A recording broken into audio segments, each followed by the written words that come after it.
வந்ததாக தான் அவரே பதிவு பண்ணியிருக்கிறார். இப்போ இந்த பொன்னுடம்பு பெறுறது, இந்த சுத்த உடம்பு, பிரணவ உடம்பு, ஞான உடம்பு அப்படிங்கிறத பற்றியெல்லாம் நமக்கு தெரிஞ்சிருக்கிறதுக்கு சந்தர்ப்பமே கிடையாது. வள்ளல் பெருமானாருடைய இப்போ நம்ம திருவண்ட பகுதியில் அந்த அனுபவத்தை தான் அவர் பாடுறாரு. இந்த திருவண்ட பகுதி கடைசி பகுதி முழுதும் அல்லூறு ஆக்கை அமைத்தனன் ஒள்ளிய கண்ணல் கனிதேர் களிரனக் கடைமுறை என்னையும் இருப்பது ஆக்கினன் எண்ணில் கருணைவான் தேன் கலக்க அருளோடு பராமுது ஆக்கினன் அப்படிங்கிறார். அப்போ இந்த உடம்பு பெற்ற அருள் அனுபவ நிலைய கண்ணல் கனிதேர் களிரனக் கடிமறை என்னையும் இருப்பது ஆக்கினன் அருளோடு பராமுதும் ஆக்கினன். அப்ப அருள் அனுபவம்ங்கிற கூடியது ஒன்றுல முக்கி எடுத்து பராமுதுங்கக்கூடிய என்றும் கெட்டு போகாது. அமுது எத்தனை ஆண்டு இருந்தாலும் கெட்டு போகாது. அப்படி இந்த உடலை அவன் ஆக்கியனான் அப்படின்னு சொல்றார். அப்படி ஒரு அருள் அனுபவத்தை அவர் வர்ணிச்சானாலும் அதுல சுத்த தேகம், பிரணவ தேகம், அப்புறம் ஞான தேகம்ங்கக்கூடிய ஒரு விரிவாக்கம் இதுல தான் கொடுக்குறார். அப்ப நீங்க தான் மணிவாசக பெருந்தகையா இருந்தீங்களா அப்படின்னு சொல்லி அவர்கிட்ட எல்லாரும் கேட்கும்போது அவர் சொன்னாராம், இந்த பாவிக்கும் அப்படி ஒரு பெரிய பட்டமா. நம்மன்னா என்ன சொல்லியிருப்போம், இங்க அன்பர்கள் எல்லாரும் என்னைய ரொம்ப மணிவாசகருக்கு சமமா சொல்றாங்க அப்படிதானே நம்ம சொல்லியிருப்போம். அவர் சொல்லல பாருங்க, இந்த பாவியே அவங்க விட்ட இது செவிவழி செய்தான். அவருடைய இதுல ஒன்றும் ஆதாரம் இல்லை. ஆனா மாணிக்க வாசகர் பற்றி அவர் 10 பாடல்கள் பாடி இருக்கதும் அந்த 10 பாடல் மட்டுமே நமக்கு போதும் நம்ம ஞானம் பெறுவதற்கு. திருவாசகம் ஒரு பக்கம் இருந்தாலும் அருட்பா ஒரு பக்கம் இருந்தாலும் அந்த 10 பாடலுமே என்ன சொல்லுதுன்னு கொஞ்சம் ஆழமா போனோம்னா அதுவே போதும் நம்ம ஞான நிலை பெறுவதற்குங்கக்கூடிய அளவில் அவர் சொல்றாரு. அப்போ இவங்க அந்நியார் வேண்டிக்கிட்டபடி நான் தனியாக ஒரு அறை இருந்து நான் அந்த அறையில இருக்கிறேன், எனக்கு அது மட்டும் ஏற்பாடு பண்ணுங்கிறாரு. தனி அறையில உட்காந்து இவர் ஏற்பாடு பண்ணி கொடுக்குறாரு. அந்த தனி அறையில் இருந்து இந்த காலம் அவர் பயிற்சி செய்கிறார். ஒரு நாளைக்கு அவங்க அண்ணனுக்கு சுகம் இல்லை. அப்போ அங்கே காஞ்சிபுரத்தில் ஒரு வீட்டில் போய் கதை வாசிக்கக்கூடிய இடத்துக்கு அவர் போகணும். அங்கே ஒரு இடத்துக்கு இவர் கதை வாசிக்க போகிறதுக்கு தன்னுடைய தம்பியவே சொல்றாரு. தம்பியை போச்சன்னா அவர் ஒரு வார்த்தைக்கு மட்டும் ஒரு நாள் முழுதும் சொல்லியிருக்கிறாரு. அது மட்டும் இல்லை, 8 மணிக்கே கதைய ஆரம்பிச்சாங்கன்னா 2 மணி வரைக்கும் அந்த ஒரு வார்த்தைக்கே முடிவடையலை. அவ்வளவு நீண்ட நேரம் சொற்பொழி பண்ணியிருக்காரு. யாரும் சளைக்கவும் இல்லை, தூங்கவும் இல்லை, எல்லாரும் அப்படியே கேட்டுக்கிட்டு இருந்திருக்காங்க. ஒருவேளை முருகக்கடவுளே இவர் அவதாரம் எடுத்து நமக்கு இவ்வளவு ஜால வித்தைகள் மூலமாக ஒளி வண்ணத்தை நமக்கு பரப்புறாரோன்னு நினைக்கக்கூடிய அளவிற்கு இவருடைய பேச்சாற்றலும் இவருடைய ஒளி ஆற்றலும் அவங்களை எல்லாரையும் கவர்ந்திருக்கு. அப்புறம் 2-3 நாள் தொடர்ந்து இவரே போய் கதை படிக்கட்டும்னு அவங்க எல்லாரும் விரும்பி கேட்டுக்கிட்டதுனால இவர் போய் கதை படிக்கிறாரு. ஒரு 5-6 நாள் கழிச்சு அங்க அவர் என்னதான் படிக்கிறாருன்னு கேட்டுட்டு போகணும்னு இவர் வந்தபோது அவங்க அண்ணனுக்கு இவர் இவ்வளவு பெரிய அறிவாளியான அப்பதான் அவருக்கே தெரிஞ்சிச்சான். ஆனாலும் கூட இறைவன் இவரை ஆட்கொண்டு நான் நமக்கு ஒரு தகப்பனார் செய்யக்கூடிய காரியங்கள் எல்லாம் நமக்கு இந்த குழந்தைக்கு செஞ்சிடணும், இதுக்கு மேல நம்ம இவரை இது மாதிரி விடக்கூடாது அப்படின்னு நினைச்சு அவருக்கு சின்ன பருவத்திலேயே அவருக்கு திருமணம் செய்து வைக்கணும்னு சொல்லி விரும்புறாங்க. இவர் முதலெல்லாம் திருமணத்துக்கு இவர் சம்மதிக்கவே இல்லை. ஆனா இவர் வணக்கத்துக்குரியவராக நினைக்கக்கூடிய ஒரு பெரியவர், ஒரு சாது. அவரு அந்த யோகிட்ட ரொம்ப அன்பும் மரியாதையும் வச்சிருக்கிறாரு. அந்த அன்பு மரியாதை காரணமா அவர்கிட்ட போய் சொல்லி எப்படியாவது எங்க அக்காவுடைய பொண்ணை இவரை கல்யாணம் பண்ணிக்கணும்னு சொல்லுங்க அப்படின்னு சொன்னோடனே எல்லாருடைய அந்த அன்புக்குரிய பெரியவர் சொன்னோடனே வீட்டில் உள்ளவங்களெல்லாம் நான் இப்போ திருமணம் முடிக்கல அப்படின்னு சொன்னாரு. அந்த அன்புக்குரிய பெரியவர் சொன்னோடனே இவர் திருமணம் முடிக்கிறதுக்கு இவர் ஒத்துக்கிட்டார். அப்போ எம்பெருமான் திருக்கருணையினால இவருக்கு திருமணம் நடக்கும்போது அவர் சொல்றாரு, இன்னும் இங்கே என்னை மங்கையர் முயக்கில் எய்துவித்து விடுவாயோ அதுவும் உந்தன் உழப்புணர்ப்பு, இங்கு எனக்கு ஒரு சிறிதும் சம்மதம் அன்றுதான், இதனை பண்ணுவது என்ன? நான் உனக்கு சொல்லி நீ புரிஞ்சுக்கணுமா கண்ணே, இதனை பண்ணுவது என்ன? நான் என்னை மங்கையர் முயக்கில் நீ முயல்வித்துடுவாயோ, என்ன திருமண பந்தம்ங்கக்கூடிய ஒரு பந்தத்தில் அகப்பட வச்சு இல்லறம்ங்கக்கூடிய ஒரு இதை நடத்த செஞ்சிருவியா அப்படின்னு நினைக்கும் போதே இதை நான் உனக்கு பல்கால் பண்ணுவதன். நான் உங்ககிட்ட சொல்லிக்கிட்டே இருக்கேன், முதல்ல இருந்தே என்னுடைய உறவினர்கள் என்னை நிர்பந்தப்படுத்துறாங்கன்னு சொல்லிக்கிட்டே இருக்கேன். இப்போ ஒரு பெரியவர் மூலமா என்னை நிர்பந்தப்படுத்தி திருமணம் பண்ண வைக்காங்க. அதை உனக்கு நான் பல்கால் வரைவது என்ன, நான் இதை உன்கிட்ட ஓயாம சொல்றது என்ன, இதில் பால் உண்ணும் காலையே அருவருப்பு எனக்குண்டு. நான் எப்ப பிறந்தனோ பிறந்ததுல இந்த பால் உண்ணும் காலையே என் தாயிட்ட நான் பால் குடிக்கும் போது கூட என்னுடைய உணர்வு என்ன சொல்லியிருக்கு, நான் ஒரு கருவை சுமர்ந்து நான் இன்னொரு குழந்தை பெற்று ஒரு திருமணம் நடத்தி நான் இப்படி மாதிரி ஒரு நிர்பந்தத்திற்கு இன்னொரு குழந்தைய நான் ஆளாக்கிடக்கூடாதுன்னு. இதில் பாலுண்ணும் காலையே எனக்கு அருவருப்பு உண்டு, இதனை பல்கால் பகர்வது என்ன. நான் அது ஓயாம உனக்கு சொல்லுமா, எந்த உழப்புணர்ப்பு நீ அறிந்தது தானே. என் மனசுக்குள்ள நான் என்ன நினைக்கிறேன், என்னுடைய நாடி நரம்புகள் என்ன பேசுன்னு உங்ககிட்ட மறைக்கலாம், இவங்க கிட்ட மறைக்கலாம். நம்ம வயிற்றுக்குள்ள ஏதோ ஒரு கட்டி இருக்கு அப்படின்னா இந்த ஸ்கேனுக்கு அது அகப்படலை, அந்த ஸ்கேனுக்கு அது அகப்படலை, நீங்க ஒரு எண்டோஸ்கோபிக் பண்ணிட்டு வாங்க, எண்டோஸ்கோபிக் பண்ணிட்டு வாங்கன்னு பலவிதமான தொழில்நுட்பங்களை கொண்டு பண்ணி அதுலேயும் அகப்படாமல் எத்தனையோ பேர் கேன்சர் வந்து செத்துடுறாங்க, உள்ள என்ன இருக்குன்னு கண்டுபிடிக்க முடியாம. அப்ப அது மாதிரியா இறைவனுடைய தொழில்நுட்பம். அவனுடைய தொழில்நுட்பம் ரொம்ப அட்வான்ஸ்டு டெக்னாலஜி. அவன் வந்து இந்த மாதிரி உண்டான தொழில்நுட்பத்திற்கெல்லாம் அப்பாற்பட்டவன். அவன்கிட்ட போய் இவர் முன்னால போய் நின்று சொல்றாரு, இதனை நான் உனக்கு பல்கால் பகர்வது என்ன, என்னுடைய உழப்புணர்ப்பு நீ அறிந்தது தானே. நான் என்ன நினைக்கிறேங்கிறது உனக்கு தெரியாதா பிரபு, ஏன் என்கிட்ட இதுல கொண்டு என்னைய மாட்டி விடுத அப்படின்னு சொல்றாரு. முனித்த வெவ்வினையோ நின் அருட்செயலோ, எனக்கு எப்படி தெரியல, முனித்த வெவ்வினையோ, நான் கடுமையான வினை வாங்கி வந்திருக்கேன்னு நினைக்கிறேன். வெவ்வினை அது முனினா எனக்கு இதை ஃபோர்ஸ் பண்ணி, அதாவது ஊழ்வினை உறுத்து வந்து ஊட்டும்னு சொல்லாங்கல்ல, ஒரு நிர்பந்தத்தின் மேலே என் தலையில வச்சு கட்டிச்சோ.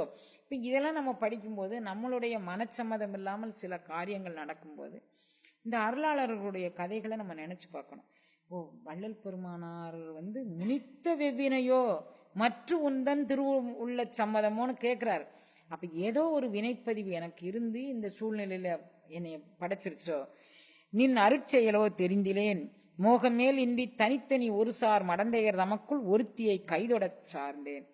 ஏதோ ஒரு பொண்ணை நிர்பந்தப்படுத்தி என்னைய கல்யாணம் பண்ணி வச்சுட்டாங்க, ஒருத்தியை கைதொட சார்ந்தேன். அவன் கையை தொட்டு இந்த மணமேடையை சுற்றி வர செய்வாங்கல்ல, அது மாதிரி கைதொட சார்ந்தேன். எனக்கு நிர்பந்தப்படுத்திச்சு, வெவ்வினை வந்தது.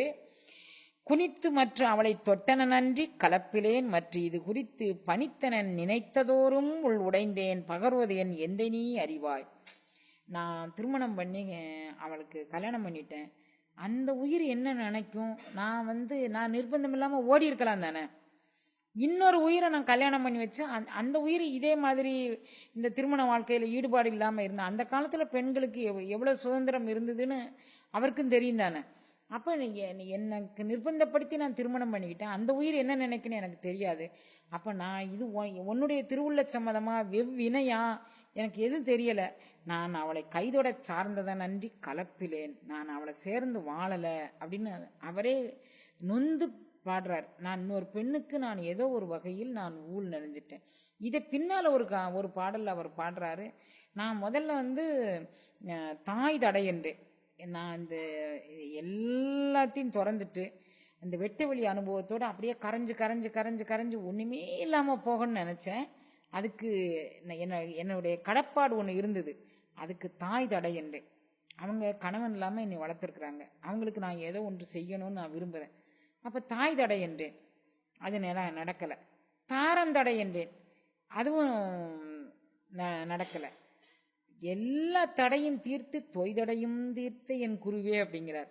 அப்போ இது தாய் தடையை எம்பெருமானே தீர்த்து வச்சாரு, தாரந்தடையை எம்பெருமானே தீர்த்து வச்சாரு, செய்தடையை எம்பெருமானே தீர்த்து வச்சாரு, தோய்தடையும் எம்பெருமான் தீர்த்து வச்சாரு அப்படின்னு அவரே பாடுறார்.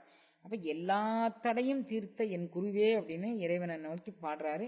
இந்த இறைவன் இப்படியே அவர் வாழ்ந்துட்டு இருக்கும்போது இந்த காலத்திலிருந்து அவர் சென்னையில தன்னுடைய 34 வயது வரைக்கும் சென்னையில வாழ்ந்ததாக அவருடைய வரலாற்றுல பதிவு இருக்கு. 9வது ஆண்டு தொடங்கி இந்த 34 வயசு வரைக்கும் அவர் இருந்துட்டார். அங்க இருந்தா முதல்ல தர்மமிகு சென்னை, சேமமிகு சென்னை அப்படின்னு நிறைய பாடுறாரு.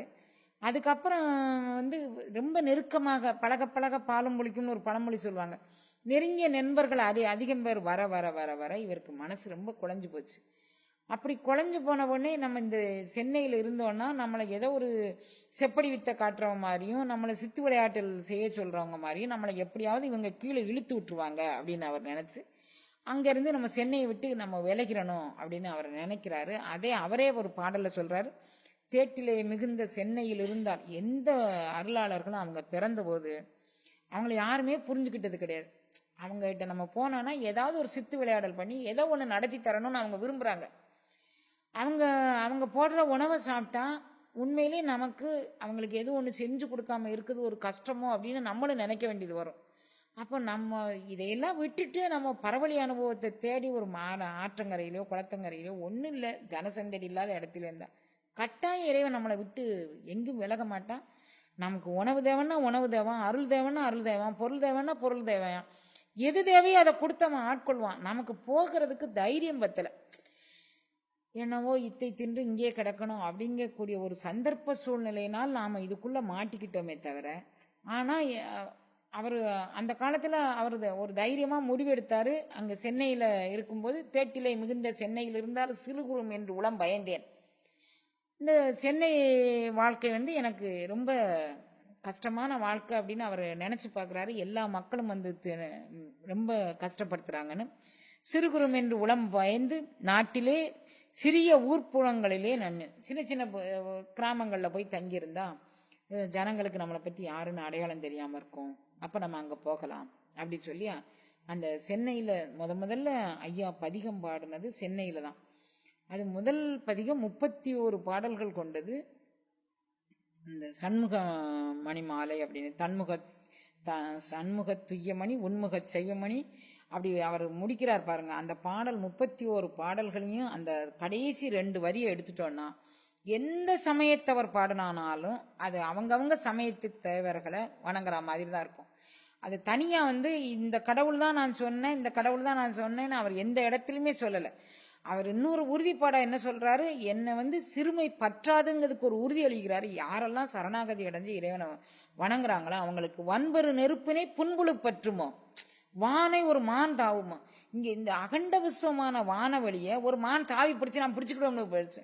அந்த உறுதிப்பாடு வேணும். நம்ம எங்க ஃபீல்டில் இறங்கினாலும் ஒரு தொழிலே செய்ய போறோம், வன்பெரு நெருப்பினை நான் நியாயமான முறையில் நீதியான முறையில் நான் இந்த தொழிலை செய்ய போறேன், எனக்கு எம்பெருமான் துணை நிற்கணும்னு நம்ம ஃபீல்டில் இறங்கினோம்னா வன்பெரு நெருப்பினை புன்புழு பற்றுமை. எனக்கு எந்த வெவ்வூல் இருந்தானாலும் எந்த வினை இருந்தானாலும் வன்பெரு நெருப்பினை புன்புழு பற்றாது, வானை ஒரு மான் தாவ முடியாது.